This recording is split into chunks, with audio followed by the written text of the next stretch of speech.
Hi guys, thanks for joining me. Let us review week 20. It's going to be week 28 for Arsenal in the Premier League. Everyone else will be playing week 27 games. So we are all ahead because Arsenal played Wolves, went to Wolves, played them on Wednesday in the Premier League, and we drew, meaning that we are 5 points ahead of Manchester City, who have got a game in hand, and their game in hand is against Newcastle.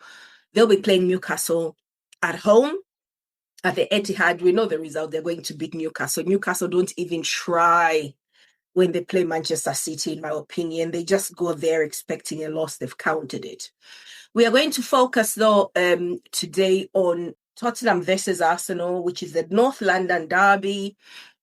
Let's have a quick look what happened in the previous game we played at the Emirates. That's where, what's his name? Eze got his hat-trick, I think. If I am not wrong, head-to-head. So the last game, we beat them at the Emirates 4-1. And then in last season, Arsenal beat them home and away, 2-0, 2-1 at home, 1-0 away. But we are going into this game after a bit of the crazy, like the last 7 games. I think we've drawn 7 out of 9 or something crazy like that. Our last few weeks, our run in the Premier League has been very confusing and very, very irritating. Let me have a quick look with you guys. Matches. It's just been so confusing. It doesn't even make sense. I mean, in the cup games, we seem to be more confident, but the minute we play Premier League sides, we seem to have a blocker. A big deal when we play in the Premier League is these Premier League teams seem to have all formed a little cartel around Arsenal and they want to make sure we don't win it. And they basically turn up for it. They turn up and they do their worst. So let's see. My eyesight is terrible. So we drew against Wolverhampton 2-2, Wolves, and then we drew against Brentford 1-1. We beat Leeds 4-0 in Leeds. Then Man U beat us 3-2. And then we drew against Nottingham Forest. It's ridiculous, isn't it? Then we beat, that's the EFL Cup, let's see. Then we drew against Liverpool. So a few games here like Brentford, Nottingham Forest, and Wolves. If we had won those, we wouldn't even be talking. But we have decided to make this league run a lot more interesting than it needs to be. That is how I'm going to put it. We've decided, you know what, just walking the league, despite coming second 3 seasons in a row, is a bit too comforting for D. So Arteta and his boys and his little relatives in that dressing room have decided to give me a little bit of added stress, but we take it on the chin. We don't expect handouts by the time, and that's why I think everyone hates us, is because if we win this Premier League, it will be because we've earned it. And they don't want it. They want people to buy it. They want referee. You know the referees hate our guts. So if we win it, we're going to be probably the first team in 10, 20 years who have won it on merit, 100%. So this is a possible lineup. I'm just looking at live score. Forget live score. They're terrible at projecting. Like this one, they have basically just said this is how we lined up against Wolves. Things are going to change definitely against Tottenham. Raya is starting good despite his abysmal performance in the last second of the game. Him and Gabriel just did not communicate effectively and it messed it up. Sometimes those things happen and he'll learn from it. I think he'll learn from it and be more commanding instead of just chilling out in that defense. A back four of Timber, who looked exhausted against Wolves. Against Tottenham, he'll be expected to run even more, even further. Definitely, if he starts after 60 minutes, he needs to be hooked off and Ben White comes on, because at the end of the day, these guys are starting to look burnt out, in my opinion. The duo of Big Gabby and William Saliba definitely should start in that middle. But we've got Hincapié. Hincapié can play there if needs must. But He's going to start on the left. But we've got Mosquera as well, if any of these guys are not fit. But William Saliba is back. He played really well against Wolves. Gabi, though, is absolutely losing his freaking mind. What is wrong with him? Bro, man. He needs to be a lot more confident and just believe in his ability. I believe in him. So everybody actually thinks he's one of the best defenders in the world. But look at him against Wolves. That is, I think, the worst thing. There are certain teams I'm expecting you to wobble against, but not Wolves. Come on. For goodness sake. Anyway, Hincapie should start on the left. Midfield, I'm sure is going to start Zubimendi and Declan Rice. You know my feelings about Zubimendi. Body of work, we are going to go from individual moments of play to body of work. Sorry, but we need better coverage in that area. We have basically neutered Declan Rice's ability to do anything because this guy is busy trying to protect. He's over defending. He's also taken on too much responsibility, Declan Rice. He feels after coming from West Ham by now he should be winning things, and he feels his teammates around him are letting him down.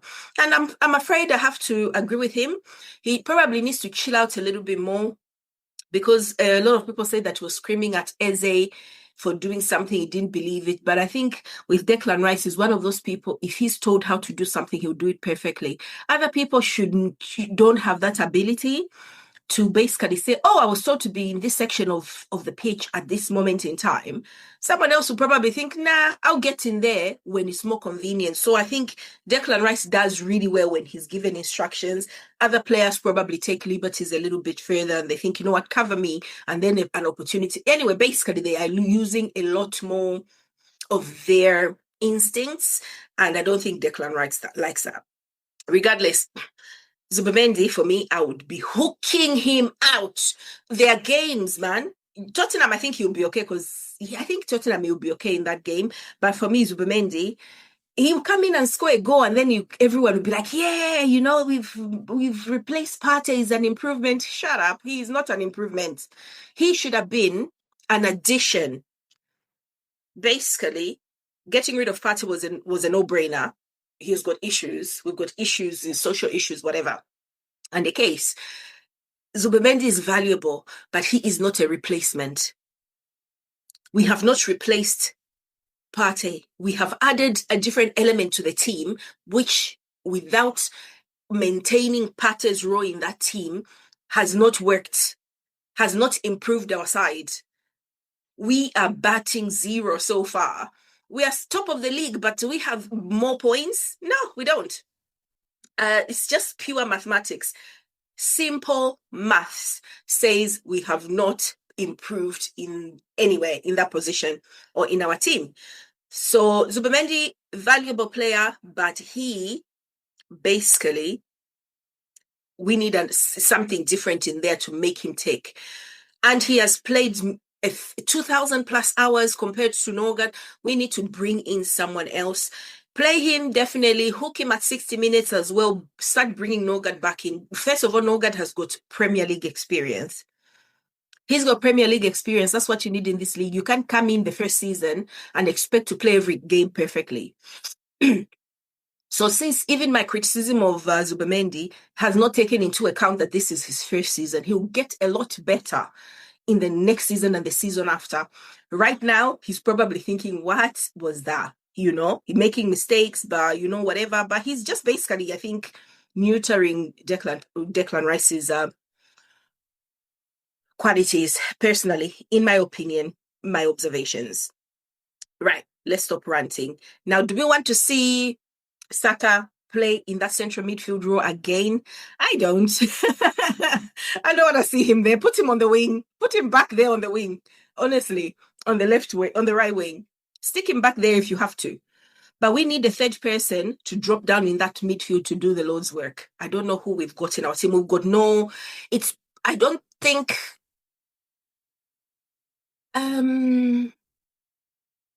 Kai Havertz is free. He's available, but it would be great to have him in there to help out. I know 100%. You and me know that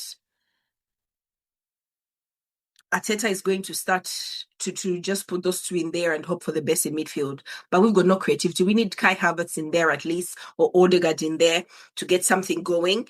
At the moment, I don't think we've got an out-and-out replacement for that position. And then no, people will be saying, "Oh, we've sent Waneri off to Marseille." Waneri was not good enough. Come on, for me, Waneri at the moment, maybe he will improve further down the line. But for me, Waneri is a Smith Rowe quality player. It's all vibes and all fantasy. He's never played a game where I thought, you know what, this is the guy who's going to save. You know that feeling we had when we saw Bukayo Saka, that feeling we had when we saw MLS. You don't get it with Waneri for me. I think he's still quite lightweight. He's got 2 years before he's even that thing, and in the end, he might even end up going to Fulham.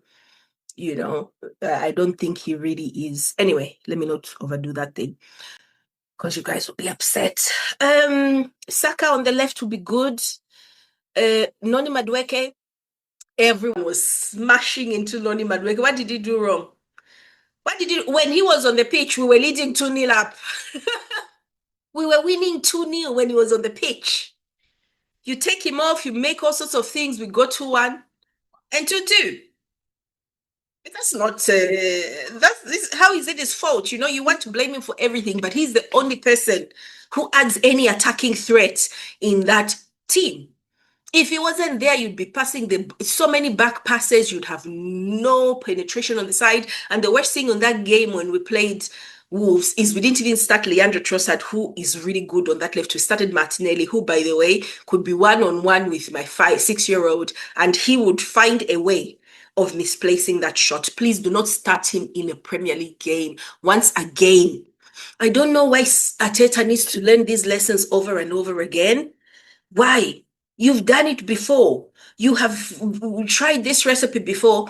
Martinelli is hit and miss. You have got a less than 5% chance of him being effective. When you start him, you might get lucky 1 or 2, the way we get lucky when some Zubimendi fans get lucky when he scores a wonder goal from nowhere and then start pretending as if he's God's gift to mankind. At the end of the day, it's about what you get at the end of a body of work. How many games we played? Out of 10 games that he has started, what have we achieved? Very little. Do not start him in the Premier League. Put him on the bench and let him come on as a substitute with 20 minutes to go and let him change the game. He's got that ability, and I think he does it really well. So play Leandro Trossard on the left, please, not Martinelli. Up front, Gyökeres has to start. Another player, you take him off, you bring Jesus on, and every team is like, oh, thank God, we can now do what we want. Honestly, Arteta, please, God, don't do that. Leave him on. Leave him on. Let him just keep people busy up there. They are so busy, they're not thinking of attacking because they are, but you are going to insist on bringing Jesus. He's not going to change the game. That fantasy needs to end. I hope this doesn't prove to be a lesson we are going to be dealing with for you to be learning for the next 4-5 seasons. And even if we don't win the Premier League this season, for me, it is not a deal breaker with Arteta. I think I want him there until we win something. He has done enough to earn it. We've finished second for 3 seasons. We are going for the quadruple, guys, of second spot. But we are still 5 points ahead. I need to remind myself not to completely lose my mind. So that is how we should be lining up. For Spurs themselves, I'm just going to read. This is how they lined up against Newcastle, and I'm sure it's going to be similar. They might make some changes, but who knows? Vicario in goal, Archie Gray, Dragosen, Van der Ven, and Jet Spence. Jet Spence got cooked the last time he played on that wing. If we play Noni Madueke there, he'll be crying. He won't be able to do anything because Noni Osaka will cook him. Will cook him 100%. Conor Gallagher, Bissouma, and Matassa, Odebe, Solanke, and Javi Simon. Solanke has started scoring some good goals, so we need to be really, really good. I'm very confident with Saliba and Gabriel in the back. We just need Gabriel to have some more confidence and some more clarity. He needs to stop making these errors. He used to make these errors years ago. He cut them out, but I think he has got a nervous disposition. He's got a nervous disposition and he just doesn't have that 100% clarity. So who do I think is going to win? I think it is going to be an Arsenal win. 1-0, 2-0, I don't care. I always say it's an Arsenal win, isn't it? But to be honest, my confidence is in the doldrums. My confidence is next to zero about winning this. And we'll be playing it after Manchester City play. So we'll be under pressure. We know Tottenham with a new manager. What's his name again? They've got a new coach. Igor Tudor. He's going to be trying all sorts, new manager bounce. He's going to be trying all sorts of things, but we need to be lethal. We need to get Eze in there. Remember how we played last game. Arteta needs to stop overcoaching these guys and stop being so anal. Tell them to do what it takes to win that match. When they go ahead, do not start back passes and slowing the game down. You need to mount the pressure. Stop being cowards, guys. Anyway, the fact is we should be winning this game. But it's going to be really difficult because they've got a new manager. We don't know what they're going to, the team they're going to put out. But yeah, gosh, guys, it's going to be something else. Anyway, let us have a look at the other important game over the weekend. It's going to be Newcastle. Well, it's going to be Manchester City versus Newcastle, which will be 8 p.m. on the 21st, which is on Saturday. 8 p.m. kickoff on Saturday, man. How am I? Anyway. So head to head, let's have a look at head to head between Manchester City, Aston, and Newcastle. Basically, Newcastle last season this is EFA Cup. Let's see Premier League. Premier League 2025. Newcastle beat Manchester City 2-1. Where was I? I mean, Newcastle lost in the EFL Cup, but Newcastle beat Manchester City 2-1 in Newcastle. And then the season before, it was a draw in Newcastle and Manchester City romped 4-0 at home. I'm expecting a Manchester City win. Manchester City are so arrogant right now, and 100% I agree with their arrogance. These guys have got history behind them. They know how to win the league. We are the ones who have to prove ourselves, and it would take a lot of cojones for us to do it. And I'm hoping they bottle it tomorrow and get a draw, but with Semenyo in there and Gehi in there, forget it. That's all they need to shore up their team, and it's working very well for them. What can you do? The other games, let's have a quick overview of the other games that are happening. Aston Villa will be playing Leeds. I'm expecting Aston Villa to win this, but Leeds are very good away from home. It might even be a draw for Leeds or something, but they're going to try and get a result. Brentford versus Brighton. Brentford did us 2 weeks ago. Was it last week? We drew 1-1 with them. Brighton we always beat, but I don't know. I'm going for Brentford to win because they're really good. This Keith Andrews, me and Keith Andrews have got major beef with that. Honestly, this guy will come and tell you how wonderful you are, and then he'll set up to absolutely humiliate you the way he did to us. We were so happy to get a draw after that game because they were really, really they handled us badly. Chelsea playing Burnley. I'm going for a Chelsea win here. I can't see why Burnley would be winning at Chelsea. They are one of the worst teams in the league. West Ham, Bournemouth. West Ham are really struggling. Bournemouth are pretty decent. I don't know, draw or Bournemouth for me. And then on Sunday, where I've said Arsenal at 4:30 will be playing Tottenham at the Stadium of Light. Is it the City Stadium? I don't know what it's called now. It won't be Stadium of Light, Tottenham. Oh my God, the Tottenham Hotspur Stadium. That will be a 4:30 kickoff game. Let's see, is there another game earlier in the day?